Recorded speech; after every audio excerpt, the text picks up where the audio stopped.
जय राधा माधव कुंज बिहारी। जय राधा माधव कुंज बिहारी। गोपी जन वल्लभ गिरिवर धारी। जय गोपी जन वल्लभ गिरिवर धारी। जय यशोदनंदन ब्रज जन रंजन। जय यशोदनंदन ब्रज जन रंजन। जय यमुना तीरावनचारी। जय यमुना तीरावनचारी। जय राधा माधव कुंज बिहारी। जय राधा माधव कुंज बिहारी। जय राधा माधव कुंज बिहारी। हरे कृष्ण कृष्ण कृष्ण हरे हरे। हरे राम राम राम हरे हरे। हरे कृष्ण कृष्ण कृष्ण हरे हरे। हरे राम राम राम हरे हरे। हरे कृष्ण कृष्ण कृष्ण हरे हरे। हरे राम राम राम हरे हरे। हरे कृष्ण कृष्ण कृष्ण हरे हरे। हरे राम राम राम हरे हरे। हरे कृष्ण कृष्ण कृष्ण हरे हरे। हरे राम राम राम हरे हरे। हरे कृष्ण कृष्ण कृष्ण हरे हरे। हरे राम राम राम हरे हरे। हरे कृष्ण कृष्ण कृष्ण हरे हरे। हरे राम राम राम हरे हरे। जय राधा गोपीनाथ राधे। जय राधा निकुंज बिहारी राधे। जय विठल रखुमाई जय विठल रखुमाई विठल रखुमाई जय विठल रखुमाई। जय गौरनिताय जय गौरनिताय। जय जय प्रभुपाद जय जय प्रभुपाद। जय जय गुरुदेव जय जय गुरुदेव। जय जय गुरुदेव जय जय गुरुदेव। निताय गौर हरि बोल निताय गौर हरि बोल। जय ओम विष्णुपाद परमहंस परिवार जगच्चर्य अष्टोत्तर शतएसी भक्तिवेदांत स्वामी श्रील प्रभुपाद की जय। इस्कॉन संस्थापकाचार्य श्रील प्रभुपाद की जय। जय ओम विष्णुपाद परमहंस परिवर्जकाचार्य अष्टोत्तर शत श्री श्रीमद् भक्ति सिद्धांत सरस्वती गोस्वामी श्रील प्रभुपाद की जय। अनंत कोटि वैष्णव वृंद की जय। नामाचार्य श्रील हरिदास ठाकुर की जय। प्रेम से कहो श्री कृष्ण चैतन्य प्रभु नित्यानंद श्री अद्वैत गदाधर श्रीवासादि गौर भक्त की वृंद की जय। श्री श्री राधा कृष्ण गोप गोपीनाथ श्याम कुंड राधा कुंड गिरि गोवर्धन की जय। वृंदावन धाम की जय। मथुरा धाम की जय। नवदीप धाम की जय। द्वारिका धाम की जय। जगन्नाथपुरी धाम की जय। गंगा माई की जय। यमुना माई की जय। भक्ति देवी की जय। तुलसी देवी की जय। सामवेद भक्तवृंद की जय। All glories to the assembled devotees Hare Krishna. All glories to the assembled devotees Hare Krishna. All glories to the assembled devotees Hare Krishna. All glories to Guru and Gauranga. All glories to Guru and all glories to all glories. Om Namo Bhagavate Vasudevaya. Om Namo Bhagavate Vasudevaya. Om Namo Bhagavate Vasudevaya.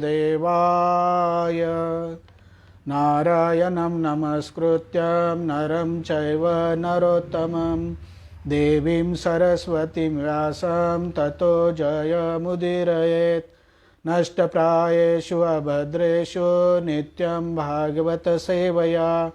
Bhagwati उत्तम श्लोके भक्तिर्भवती नैष्टकी।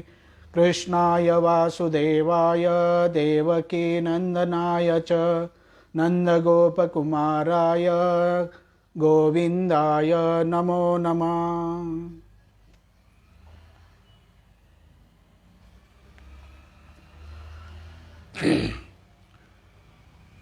हरे कृष्णा। सभी भक्तों का अंतर्राष्ट्रीय कृष्ण भावनामृत संघ हर मंगलवार के दिन में जो साप्ताहिक श्रीमद् भागवतम का क्लास होता है उसमें स्वागत है। आज का जो श्लोक है श्रीमद् भागवतम का 6वां स्कंद है और पहला अध्याय है और 19वां श्लोक है। ये जो श्रीमद् भागवतम का 6वां स्कंद का जो पहला अध्याय है अजामिल के जीवन का इतिहास है। आज अपन 19 नंबर का जो श्लोक है उसके ऊपर चर्चा करेंगे। सकृत मन कृष्ण पदारविंदरयो निवेशितं तद्गुण रागीयैरिह न तेयं पाशभृत तद्धटान स्वप्ने अपि पश्यन्ति हि चिर्न निष्कृताः। सकृत मन कृष्ण पदरविंदयो निवेशितं तत गुणरागी ये हिरः न तेयं पाशभृतस्य तद्धटान स्वप्ने अपि पश्यन्ति हि चिर्न निष्कृताः। सकृत मन कृष्ण पदारविंदयोर् निवेशितं तद्गुणरागीयैरिह न तेयं पाशभृतस्य तद्धटान स्वप्ने अपि पश्यन्ति हि चिर्न स्वीकृतम्। शब्दार्थ सकृत केवल एक बार, मन कृष्ण पद अरविंदो कृष्ण के 2 चरण कमलों के प्रति निवेशितम पूर्ण शरणागत तत कृष्ण का गुण रागी जो गुण नाम यश तथा साज सामग्री के प्रति कुछ अनुरक्त रहता है। ये जिनके द्वारा यह इस जगत में नहीं ते ऐसे पुरुष यमम मृत्यु के अधिष्ठाता यमराज को पाशभूत पापी पुरुष को पकड़ने के लिए रस्सी पाश रखने वाले च तथा तत् उसके भट्टान आदेशवाहकों का या दूतों को स्वप्ने अपि स्वप्न में भी पश्यन्ति देखते हैं ही निस्संदेह चीर्ण निष्कृता सही पश्चात प्रायश्चित्त करने वाले। यदि जिन पुरुषों ने कृष्ण का पूर्ण साक्षात्कार नहीं किया है तो भी यदि एक बार भी उनके चरण कमलों की पूर्ण रूपेण शरण ग्रहण कर ली है और जो उनके नाम रूप गुणों तथा लीलाओं से आकृष्ट हो चुके हैं वे सारे पाप कर्मों से पूर्णतया मुक्त हो जाते हैं, क्योंकि इस तरह उन्होंने प्रायश्चित्त की सही विधि को स्वीकार किया है। ऐसे शरणागत व्यक्तियों को यमराज या उनके दूत जो कि पापी को बांधने के लिए रस्सियां लिए रहते हैं स्वप्न में भी दिखाई नहीं पड़ते। तात्पर्य बाय श्रील प्रभुपाद की जय। भगवत गीता 18.66 में कृष्ण कहते हैं सर्वधर्मान परित्यज्य मामेकं शरणं व्रज अहम त्वां सर्व पापेभ्यो मोक्षयामि मा शुच। समस्त प्रकार के धर्म का परित्याग करो और मेरी शरण में आओ, मैं समस्त पापों से तुम्हारा उद्धार कर दूंगा, डरो मत। यहाँ पर इसी सिद्धांत का वर्णन है। सकृतमन कृष्ण पदा रविंदयो। यदि भगवत गीता का अध्ययन करके कोई कृष्ण की शरण ग्रहण करने का निश्चय करता है तो वह तुरंत ही सारे पाप फलों से मुक्त हो जाता है। यह भी महत्वपूर्ण है कि सुखदेव गोस्वामी वासुदेव परायण तथा नारायण परायण शब्दों का कई बार प्रयोग करने के बाद अंत में कृष्ण पदा रविंदयो कहते हैं। इस तरह वे इंगित करते हैं कि नारायण तथा वासुदेव दोनों ही के उद्गम कृष्ण है। यदि नारायण तथा वासुदेव कृष्ण से भिन्न नहीं है किंतु एकमात्र कृष्ण की शरण में जाने से मनुष्य उनके सारे अंशों यथा नारायण वासुदेव तथा गोविंद को पूर्णतया समर्पित हो जाते हैं। जैसा कि भगवत गीता 7.7 में कृष्ण कहते हैं मत पर तरम नान्यत, मुझसे बढ़कर कोई सत्य नहीं है। पूर्ण पुरुषोत्तम भगवान के अनेक नाम तथा रूप है किंतु कृष्ण परम रूप है।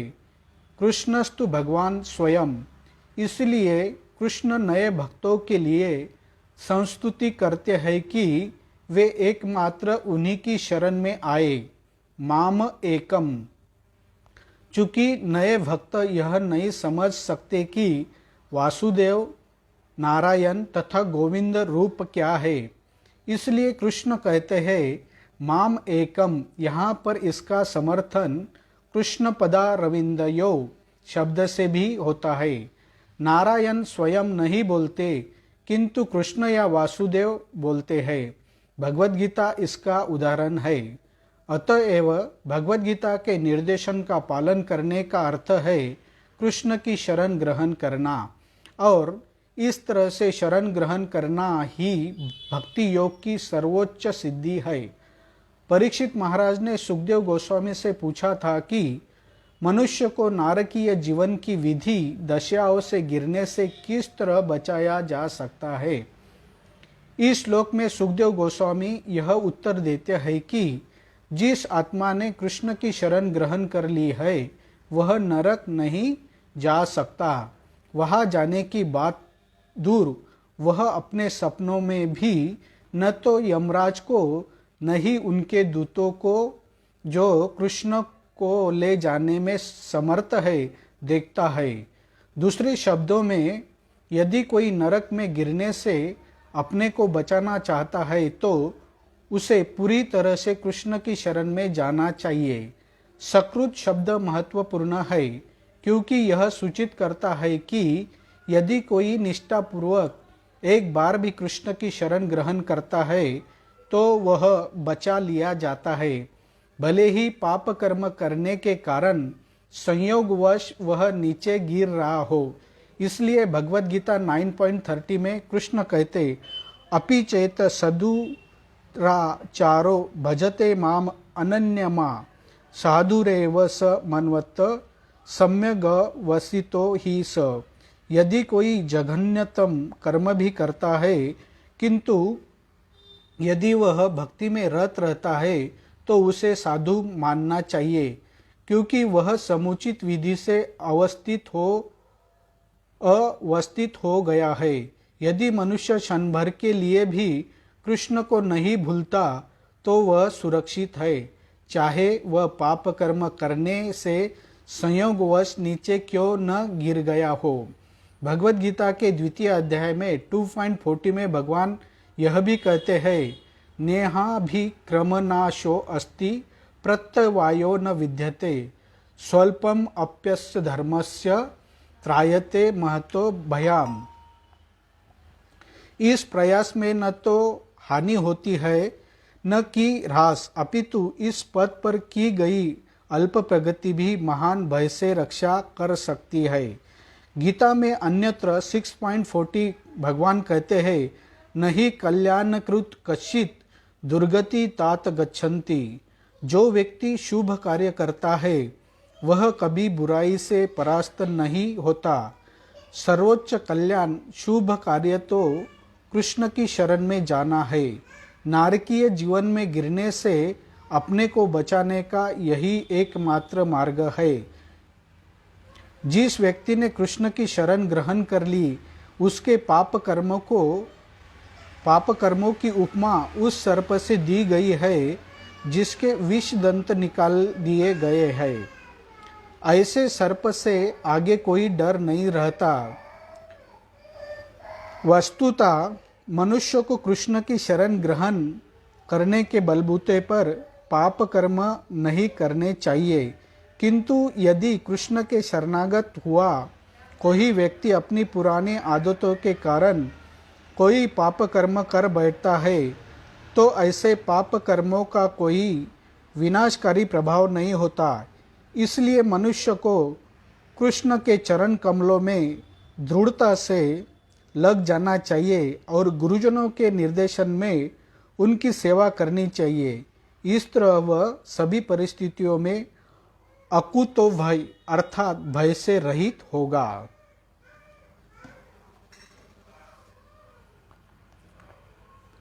ओम अज्ञानतिमिरान्धस्य ज्ञानाञ्जनशलाकया चक्षुरुन्मीलितं येन तस्मै श्रीगुरुवे नमः। श्रीचैतन्यमनोभीष्टं स्थापितं येन भूतले स्वयं रूप कदा मह्यं ददाति स्वपदान्तिकं। नमः ॐ विष्णुपादाय कृष्णपृष्ठाय भूतले श्रीमते भक्तिवेदांत स्वामिनिति नामिने। नमस्ते सरस्वती देवे गौरवाणी प्रचारिणे निर्विशेष शून्यवादी पाशातदेशतारिणे। वाञ्छाकल्पतरुभ्यश्च कृपा सिन्धुभ्येव च पतितानां पावनेभ्यो वैष्णवेभ्यो नमो नमः। हे कृष्ण करुणा सिन्धु दीनबन्धु जगत्पते गोपेश गोपिका कांत राधा कांत नमस्तुते। तप्त कांचन गौरांगे राधे वृंदावनेश्वरी वृषभानुसुते देवी प्रणमामि हरिप्रिये। जय श्री कृष्ण चैतन्य प्रभु नित्यानंद श्री अद्वैत गदाधर श्रीवासादि गौर भक्तवृंद। हरे कृष्णा कृष्णा कृष्णा हरे हरे, हरे राम राम राम हरे हरे। हरे कृष्णा कृष्णा कृष्णा हरे हरे, हरे राम राम राम हरे हरे।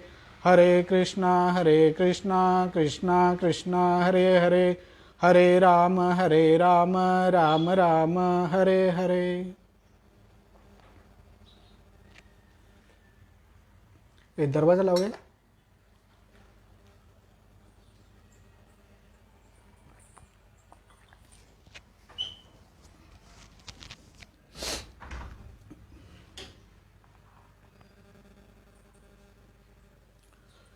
हरे कृष्णा। सभी भक्तों का श्रीमद् भागवतम का जो मंगलवार का जो क्लास रहता है उसमें स्वागत है। आज का जो श्लोक है छठे स्कंद का पहला अध्याय है और 19वां श्लोक है। ये जो श्रीमद् भागवतम का छठा स्कंद है, अजमेल के जीवन का इतिहास। अभी तक अपना छठे स्कंद का पहला जो अध्याय है उसमें का 19 श्लोक चल रहा है, लेकिन अभी तक सुखदेव गोस्वामी ने अजमेल का जीवन का जो इतिहास है कहना चालू किया नहीं है। आप सब देख रहे हैं, परीक्षित महाराज ने सुखदेव गोस्वामी को एक प्रश्न पूछा था कि ये जो कलियुग है, कलियुग में सभी लोग पाप कर रहे हैं, पापों का भंडार है। अगर कोई कहता है कि हम पाप नहीं कर रहे, हम सकाम कर्म कर रहे हैं, उसमें भी सकाम कर्म भी जाने अनजाने में उनके तरफ से पाप हो जाते हैं। और परीक्षित महाराज को ये मालूम था और अब भागवत में बताया है कि अगर कोई पाप करता है तो डेफिनेटली उसको नरक में जाना होता है। और इतना ही नहीं कि नरक में जाना ही नहीं तो वहाँ की जो यातना है वो भुगतना पड़ेगी। और भागवतम में ये अलग अलग प्रकार के जो नरक है, जैसे जैसे अपन अलग अलग प्रकार के पाप करेंगे उसके अनुसार आपको वह नरक में भेजा दिया जाएगा और अलग अलग प्रकार की वहाँ पे यातनाएं दी जाएगी। तो ये जो अलग अलग प्रकार के जो नरक है उनका वर्णन सुन के परीक्षित महाराज को लगा कि क्यों न इस कलयुग के जो मानव है उनका उद्धार किया जाए या उनको इस नरक में जाने से बचना चाहिए। क्योंकि परीक्षित महाराज एक वैष्णव थे और वैष्णव ये पर दुखी होते हैं, दूसरों का दुख उनसे देखा नहीं जाता करके उन्होंने सुखदेव गोस्वामी से प्रश्न किया था कि ये जो कलयुग के लोग हैं ये नरक पाप करेंगे तो नरक में जाएंगे, तो नरक में नहीं जाने के लिए क्या करना पड़ेगा। उस पे अपन देखते हैं कि पिछले कुछ श्लोकों में सुखदेव गोस्वामी ने परीक्षित महाराज को कुछ विधियां बताई थी कि नरक में नहीं जाने के लिए है, पुण्य कर्म करना चाहिए। उसमें उन्होंने और एक प्रायश्चित का मार्ग बताया था, लेकिन परीक्षित महाराज को जो प्रायश्चित का जो मार्ग था वो उतना ये नहीं लगा। बोले तो वो उनके जो उत्तर थे उनसे सेटिस्फाइड नहीं हो गए, उनको समाधान नहीं मिला प्रायश्चित का जो मार्ग बताया था उनसे। लेकिन आपको मालूम है कि सुखदेव गोस्वामी ये उनका परीक्षा लेना चाहते थे कि अपना जो शिष्य है वो सही मायने में बराबर है क्या नहीं। तो उनको वो समाधान लगा कि प्रायश्चित का जो मार्ग बताया था उनसे वो समाधानी नहीं है, तो फिर वो अलग बता रहे हैं। तो ये जो श्लोक है ये श्लोक बहुत ही महत्वपूर्ण है। ये श्लोक में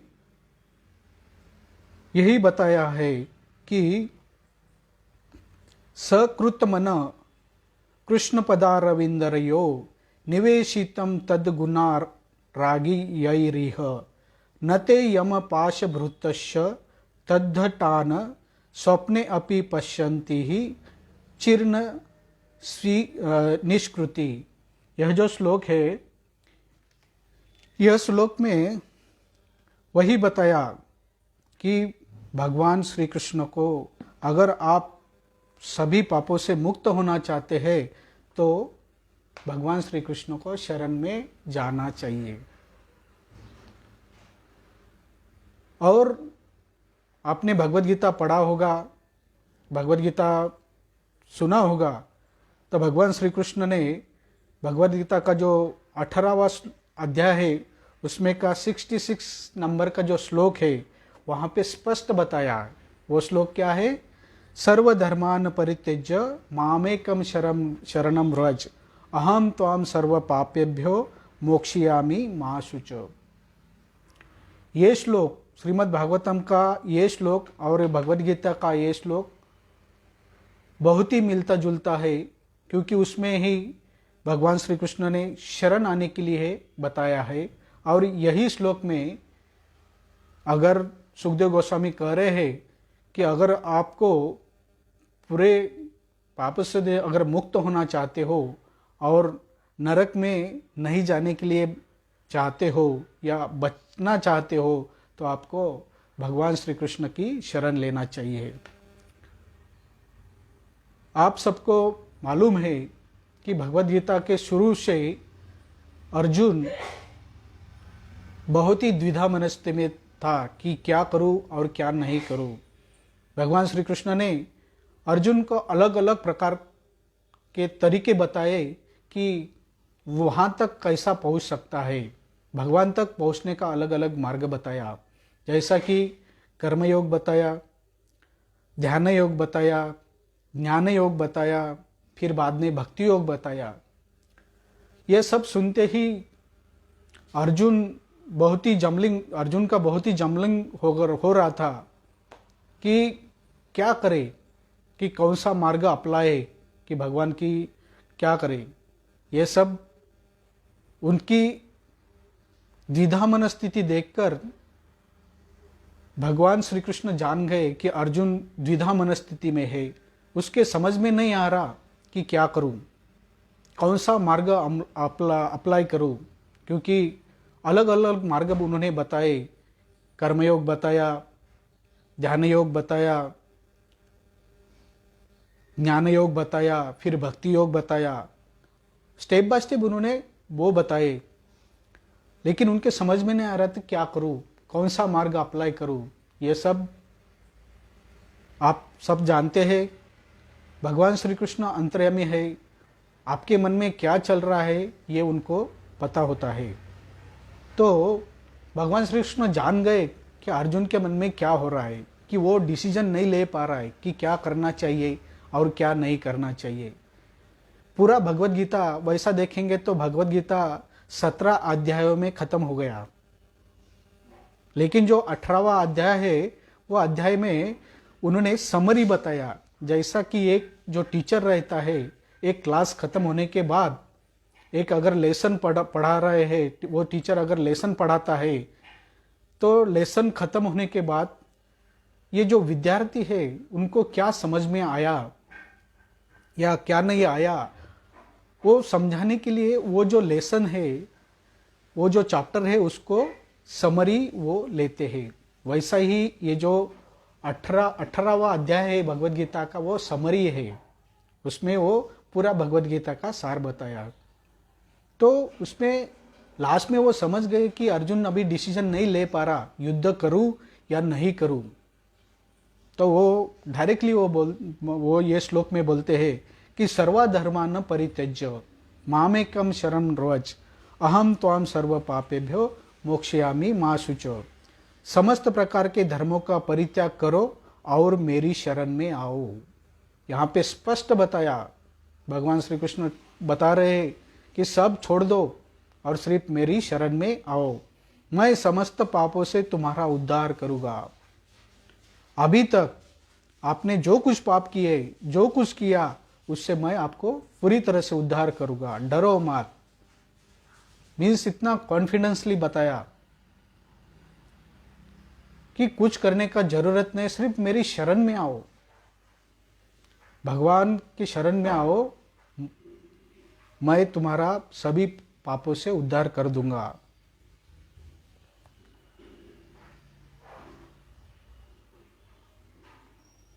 यहाँ पे बताया कि ये क्यों है, क्योंकि भगवान श्री कृष्ण अर्जुन का रक्षा करने वाले हैं अगर वो शरण में जाता है तो। और ये जो अर्जुन की स्थिति है, यही स्थिति सब मानव की है। अपन इस घोर कलयुग में रह रहे हैं, पग पग पर द्विधा मनस्थिति हो रही है, डिसीजन नहीं ले पा रहे, क्या करूं क्या नहीं करूं, डिसीजन नहीं ले सकते। तो ऐसे परिस्थिति में ये जो भगवत गीता की जो शिकवन है अपने जीवन में उतारना चाहिए। अगर कोई कहता है कि अर्जुन के टाइम में भगवान श्री कृष्ण के थे तो वो उनके सामने डायरेक्टली थे तो उनका आदेश पालन कर सकता था वो, लेकिन आज भगवान श्री कृष्ण नहीं तो हम किसके शरण में जाए, क्या करें। भगवान श्री कृष्ण अभी नहीं है, फिर भी उनके जो शास्त्र है, वो जो भगवत गीता है, उनके जो विचार है, यही तो अपने लिए छोड़ के गए हैं। जो अर्जुन का जो प्रश्न था, अर्जुन को जो प्रॉब्लम था, सेम प्रॉब्लम अपने सब मानव जाति को है। इसका मतलब अगर अपन भगवत गीता अगर अपने जीवन में लाते हैं, अगर भगवत गीता अपने जीवन में उतारते हैं, तो अपन भगवान श्री कृष्ण को शरण में जाते हैं। और भगवत गीता में भगवान ने उसकी शिकवन बताई है। भगवान श्री कृष्ण को शरण जाना मीन्स क्या, भगवत गीता का जो शिकवन है, भगवत गीता का जो बताया है वो अपने आचरण में लाना चाहिए। और आचरण में कैसा लाएंगे, क्योंकि आप सब देख रहे हैं कि अपन कौन से कंडीशन में है। ये घोर कलयुग है और कलयुग में अपन रह रहे हैं। तो ये जो भगवत गीता का जो शिकवन है वो आचरण में लाने के लिए है, उसको एक माहौल चाहिए। अगर आप देखते हैं कि कौन सा ही चीज क्रिएट करने के लिए एक माहौल होता है, अगर वो माहौल नहीं रह गया तो अकेला कुछ नहीं कर सकते। भगवान श्री कृष्ण ने बताया कि भक्ति योग ये सर्वश्रेष्ठ है, और ये अपनी भक्ति योग करने के लिए, आप भगवान श्री कृष्ण की भक्ति करने के लिए एनवायरमेंट ये जो मस्ट है। और एनवायरमेंट के लिए क्या करना चाहिए, अगर आप देखते हैं तो ये जो मानव जाति है, इस पृथ्वी तला पर जो मानव जाति है, उनके ऊपर श्रील प्रभुपाद का बहुत ही उपकार है कि वो जान गए थे कि ये कलयुग है और ये कलयुग में घोर अंधकार छाया हुआ है और ये लोगों की मनस्थिति ऐसी द्विधा हो जाएगी कि वो कुछ नहीं कर पाएंगे, क्योंकि उनको मटेरियली या भौतिक वस्तु से ही बढ़ाया जा रहा है। उसके दिमाग में बम्बार्डिंग जो कर रहे हैं वही कर रहे हैं कि भौतिक चीज़ों को बढ़ाओ, और भौतिक चीज़ें बढ़ाने से लोगों को लग रहा है कि अपना जीवन सफल हो जाएगा, अपन सेटिस्फाई हो जाएंगे, अपन आनंदी हो जाएंगे। लेकिन आप देख रहे हैं कि आनंदी हो रहा है आदमी, कितना भी करो वो सेटिस्फाई, उसको समाधान नहीं मिल रहा। बाहर से अगर वो दिखता है कि बहुत शर्ट पहनता है, टाई पहनता है, मेकअप करता है और कॉन्फिडेंसली बोलता है और बहुत बड़ा एजुकेटेड है, लेकिन अंदर से उसके अंदर से बहुत जलन हो रही है। और वो जलन क्यों है, इतना सारा मिलने के बाद भी जलन सा हो रहा है, वो केवल एक ही कारण है कि अपन भगवान से दूर जा रहे हैं, वो सेटिस्फेक्शन नहीं मिल रहा है। मुझे याद है, मैं अभी रिसेंटली 2-3 दिन के पहले एक न्यूज़ पढ़ा था कि अपने औरंगाबाद के घाटी रुग्णालय है, वहाँ पे एक MD BMS MBBS MD doctor Karnataka के गौड़ा बोल के थे, वो गोल्ड मेडलिस्ट थे, गोल्ड मेडलिस्ट, और वो अभी अभी उनका गोल्ड मेडलिस्ट मिलने के बाद और घाटी में ज्वाइन हुए थे तो उनका बहुत बड़ा सत्कार किया था। यंग लड़का था, नियर अबाउट 30-32 एज उतना ही रहेगा। अचानक से उन्होंने घाटी रुग्णालय ज्वाइन किया। बिहेवियर भी बहुत अच्छा था क्योंकि उनके जो साथी थे वो बोल रहे थे या पेशेंट थे उनके साथ बहुत ही इंटरेक्शन था। उनका जो रूम पार्टनर था बहुत ही उनकी वाहवाह कर रहा था क्योंकि उसने शुरू से उतना पढ़ाई किया था, क्योंकि उनको एक अचीव करना था अपने लाइफ में और उन्होंने अचीव किया था। क्योंकि MBBS MD होना और उसमें गोल्ड मेडल मिलाना ये कोई मायने नहीं रखता। तो इतना होने के बाद भी उन्होंने एक दिन सुसाइड किया। अपने रूम में एक इंजेक्शन लगवा के सुसाइड किया और नोट में लिख दिया कि इसका किसी को ब्लेम मत कीजिए, ये जो मेरा मानसिक संतुलन डिस्टर्ब होने के कारण मैं ये कर रहा हूं। तो क्या उनके पास नहीं था? इतना सारा नाम था, इतना सारा एजुकेशन था, अभी बहुत सारा पैसा मिलने वाला था, इसके बाद शादी होने वाला था, उसके बाद बच्चे होने वाले थे, गाड़ी होने वाला था, बंगला होने वाला था। और क्या रीजन था कि सुसाइड करने का? क्योंकि वो अंदर से जल रहा था, उनको सेटिस्फेक्शन नहीं था, उनके पास जो था वो सेटिस्फाई नहीं था। इसका मतलब क्या है? भौतिक चीजें अपने को सेटिस्फाई, समाधान नहीं दिला सकती। इसका मतलब ये नहीं लेना चाहिए कि भौतिक चीजें कलेक्ट नहीं करना चाहिए, उसका एक लिमिटेशन होना चाहिए। अपना पूरा लाइफ वो भौतिक चीजें कलेक्ट करने में अगर गवाते हैं तो फिर ये ह्यूमन लाइफ का 84 लाख योनि के बाद जो मानव जन्म मिला उसका कुछ फायदा होने वाला नहीं है। तो भक्ति करने के लिए वो एनवायरमेंट, अपन जो बोल रहे थे कि भक्त करने के लिए एनवायरमेंट बहुत जरूरी है। और ये मानव जाति के ऊपर श्रील प्रभुपाद जी का, इस्कॉन के संस्थापकाचार्य जो है श्रील प्रभुपाद जी, उनका बहुत ही उपकार है। उन्होंने जान लिया था कि कलयुग के लोग बहुत ही डिस्टर्ब रहेंगे तो उनको कृष्ण भक्ति प्रदान करना चाहिए। तो उनके परिस्थिति में उनका 70 साल की उम्र में बाहर के कंट्री में जाके उन्होंने अपने इस्कॉन और कृष्ण भक्ति का प्रचार किया और आज पूरा वर्ल्ड में कृष्ण भक्ति और इस्कॉन का प्रचार हो रहा है और उनके जो शिष्य है वही भी उनको फॉलो कर रहे हैं। यहाँ पे वो बताते हैं, लेकिन यदि अपना कर्म करने से कोई कृष्ण भावनामृत तक नहीं पहुंच पाता तो उसके सारे कार्यकलाप व्यर्थ हो जाते हैं। इसका मतलब क्या है कि अपने जीवन का एक ही टारगेट होना चाहिए कि कैसे भी परिस्थिति में हो अपन कृष्ण भावनामृत तक पहुंचना चाहिए, कृष्ण की शरण में जाना चाहिए। जिस कर्म से कृष्ण भावनामृत की पूर्ण अवस्था न प्राप्त हो उससे बचना चाहिए। यहाँ पे वो स्पष्ट बताया है कि जो अपन जो कर्म कर रहे हैं, अगर वो कर्म कृष्ण भावनामृत के लिए सूटेबल नहीं रहेंगे, अगर वो भक्ति करने के लिए सूटेबल नहीं रहेंगे तो उसका कुछ फायदा होने वाला नहीं है।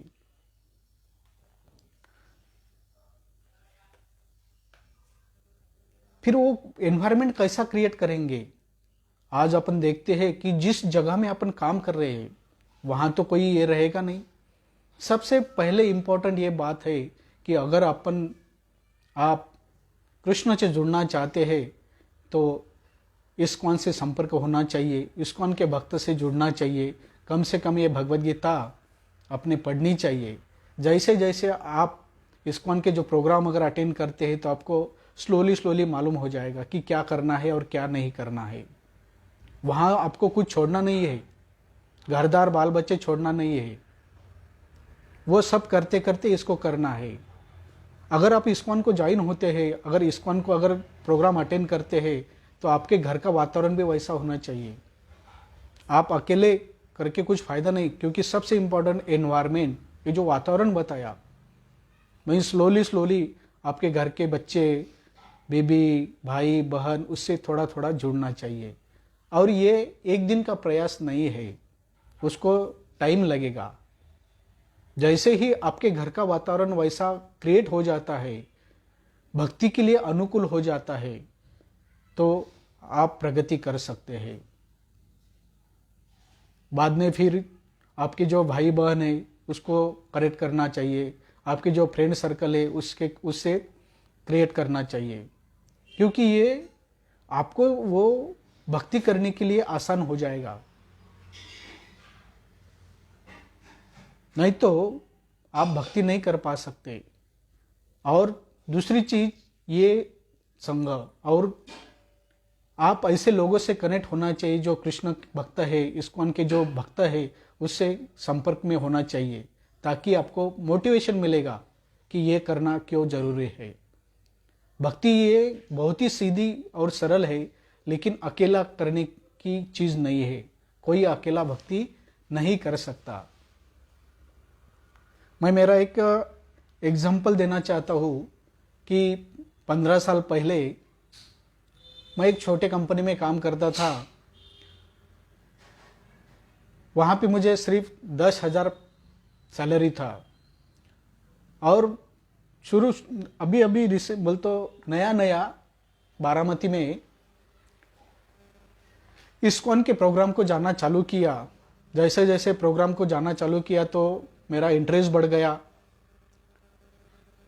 फिर वहाँ के जो मुखिया थे, प्रोग्राम के जो लीडर थे, श्रीमान शिवराम प्रभु जी, उन्होंने बहुत सारी चीज़ें एक्सप्लेन की कि भगवद गीता अपना जीवन में क्यों अप्लाई करना चाहिए। कम से कम 5-6 महीने चले गए, लेकिन उसी टाइम पे मेरा दुबई की एक कंपनी में सिलेक्शन हो गया, और वहाँ पे मुझे 15 साल के पहले मुझे 1 लाख रुपए सैलरी मिलने वाला था, और इंडिया का वह टाइम का सैलरी था 10,000, तो मैं 10 टाइम ज़्यादा मिलने वाला था। तो मैं द्विधा मनस्थिति में होगा कि क्या करूं। दुबई ये तो मोमेडियन कंट्री है, वहाँ जाने से मेरा मैं जो कुछ प्रोग्राम अटेंड कर रहा हूँ, मुझे थोड़ा सा जो कुछ इंटरेस्ट आ रहा है या सेटिस्फेक्शन लग रहा है, वो सब चला जाएगा।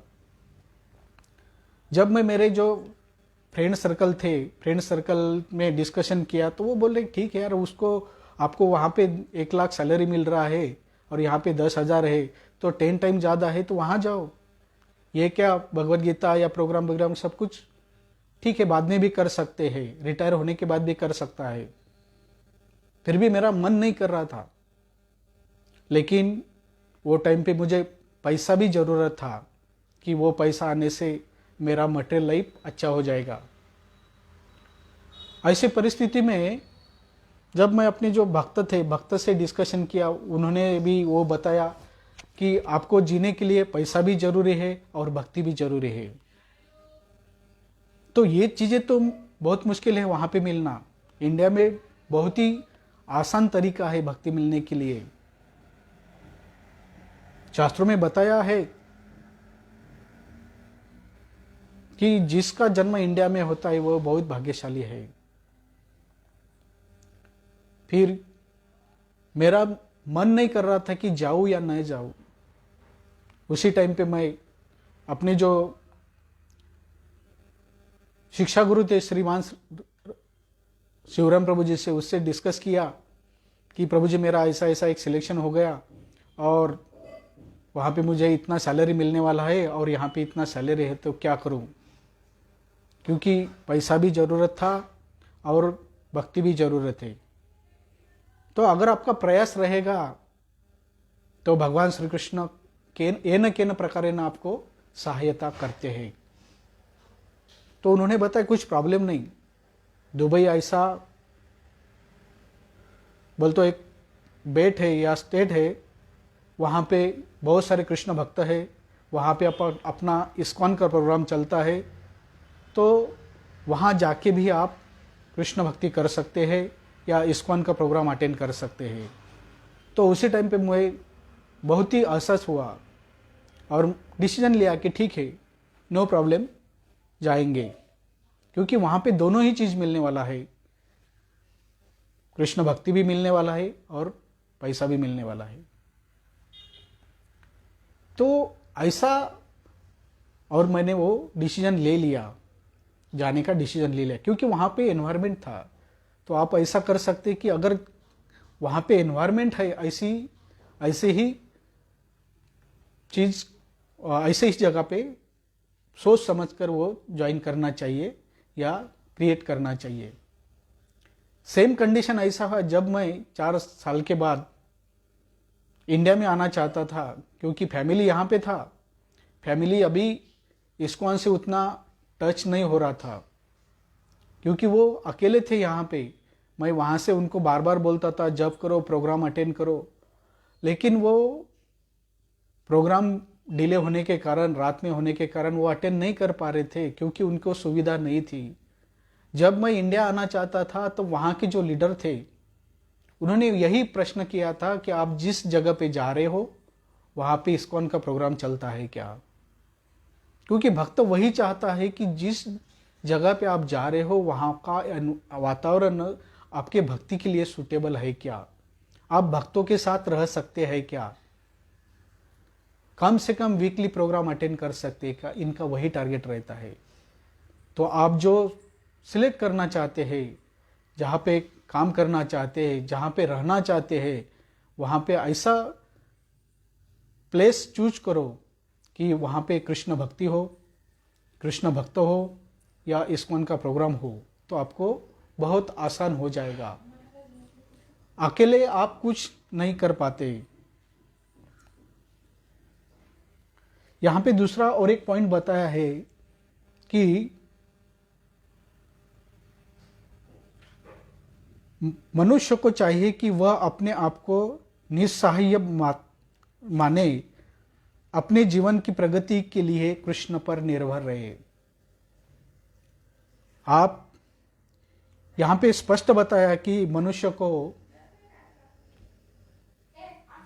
भगवान श्री कृष्ण के ऊपर निस्सहाय जीवन प्रगति के लिए उनके ऊपर निर्भय रहना चाहिए। इसका मतलब ये नहीं है कि अपन ने कुछ करना नहीं चाहिए। अपना कर्म अपने को तो करना ही है, वो करना ही पड़ेगा, लेकिन उसका जो फल है, अपना कर्तव्य करते करते उसका जो फल है वो कृष्ण के ऊपर छोड़ देना चाहिए। जो कुछ करेंगे वो अच्छा करेंगे, वो डेफिनेटली उनका फायदा हो जाएगा। इसके लिए आप देखते हैं कि जो छोटा बच्चा है वो कैसा अपने माता पिता के ऊपर निर्भर रहता है। उसको कुछ मालूम नहीं रहता कि क्या हो जाएगा। जब छोटा बच्चा अपने माता पिता के ऊपर ही निर्भर रहता है कि जो कुछ करेंगे उसके माता पिता करेंगे, और माता पिता तो उसका गलत नहीं करने वाले हैं, बुरा करने वाले नहीं है। वैसा सेम भगवान श्री कृष्ण अगर माता पिता है तो उनके ऊपर निर्भर रहने के लिए कुछ प्रॉब्लम ही नहीं, क्योंकि वो करने वाले हैं तो अच्छा ही करने वाले हैं। यहाँ पे दूसरा एक पॉइंट बताया है कि कृष्ण तक पहुँचने का अलग अलग मार्ग जो बताए हैं, कर्मयोग, ध्यान योग, ज्ञान योग और भक्ति योग। ये जो 4 चीज़ें बताई है कि वो कृष्ण की शरणागति, कृष्ण की शरण में कैसा आना चाहिए। यहाँ पे अलग अलग जो मार्ग बताए हैं कृष्ण तक पहुँचने के लिए या कृष्ण की शरणागति के लिए। यहाँ पे अपन एक एग्जाम्पल दे सकते हैं। अगर कोई 100 मंजिला इमारत है, अगर वहाँ पे जाना चाहते हैं, अगर उसके लास्ट में जो माला है वहाँ पे अगर पहुँचना चाहते हैं तो वहाँ पे स्टेयरकेस दिया रहता है, सीढ़ी दिए रहते हैं। तो वो सीढ़ी चढ़ के आपको लास्ट में जो माला रहेगा वहाँ पे पहुँचना बहुत टाइम लगेगा। अगर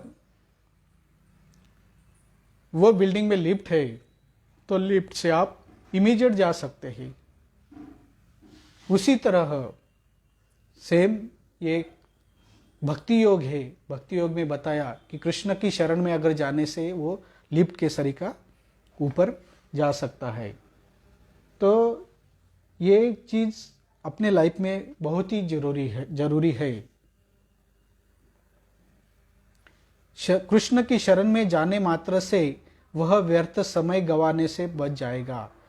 इस प्रकार वह तुरंत सारी उन्नति कर सकता है और समस्त पापों से मुक्त हो सकता है। यहाँ पे जो एग्जाम्पल दिया है, जो बिल्डिंग का अलग अलग प्रकार की जो भगवान तक पहुंचने के जो मार्ग बताए हैं, उसमें से लास्ट वाला जो मार्ग बताया भक्ति योग, और भक्ति योग मीन्स भगवान श्री कृष्ण को शरण जाना।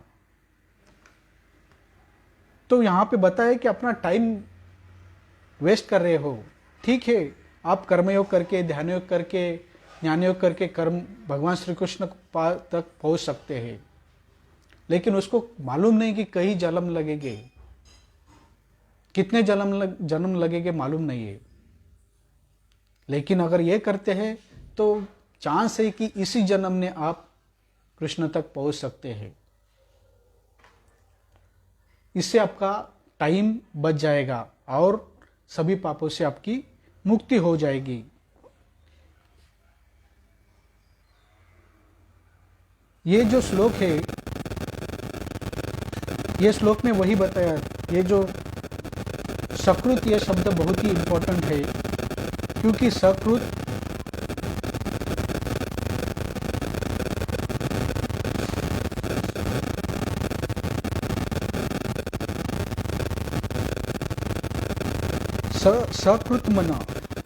सकृत ये शब्द बहुत ही इसमें इंपॉर्टेंट है। यदि कोई निष्ठापूर्वक एक बार भी कृष्ण की शरण ग्रहण करता है तो वह बचा लिया जाता है। और परीक्षित महाराज का यही प्रश्न था कि ये मानव कलयुग के जो मानव है उनको कैसा पाप करने से बचाया जाए, नरक में जाने से कैसा बचाया जाए।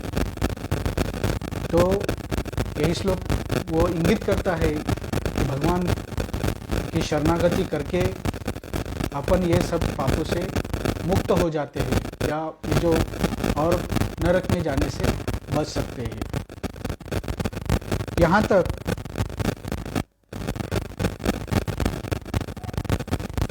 मनुष्य को यह चिंता होती है कि वह किस प्रकार सारे धर्मों को त्यागे और एकमात्र कृष्ण की शरण में जाए, लेकिन ऐसी चिंता व्यर्थ है। भगवान श्री कृष्ण स्पष्ट करते हैं कि ये बाकी चिंता करने की कोई जरूरत नहीं है कि कैसे बाकी इसको त्याग करके भगवान को शरण में जाए, क्योंकि कॉन्फिडेंसली बोलते हैं कि डरो मत। आप एक छोटा सा एग्जाम्पल बताते हैं कि अगर कभी कौन से मोहल्ले में अगर टेररिस्ट, ये जो आतंकवादी घुस गए, तो वहाँ के सब लोग डर जाते हैं और वो आतंक फैला रहे थे, वो वहाँ पे सब लोग डर जाते हैं। सोचिए कि उसी टाइम पे अगर मिलिट्री के लोग आते हैं और वो जो टेररिस्ट का ताबा लेते हैं, तो लोगों को कितना राहत होता है। वो डायरेक्टली बोलते कि डरो मत, हम अभी है। तो लोगों को राहत मिलती है उनसे, वो जो कहते हैं। तो भगवान बता रहे, तो इसमें कुछ संदेह करने की बात ही नहीं, डरने की बात ही नहीं है,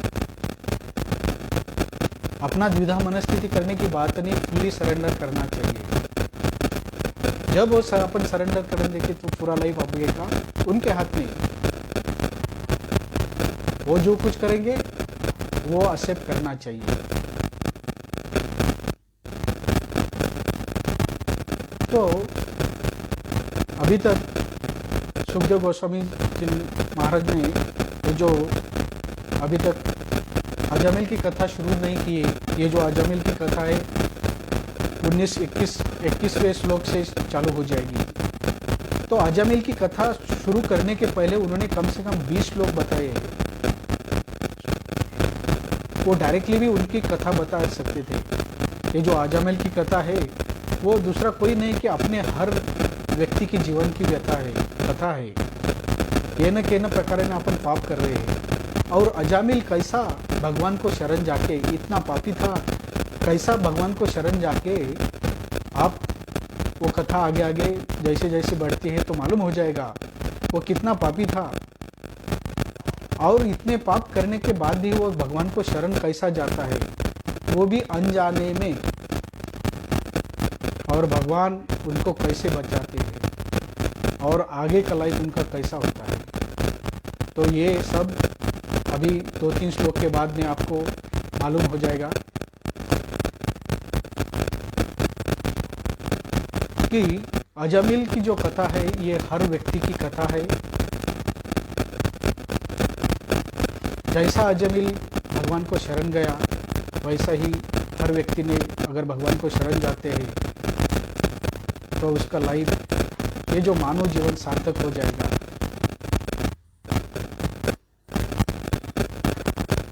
यहाँ पे अपन रुकेंगे। श्रील प्रभुपाद की जय। आया फिनिश करायचं ना।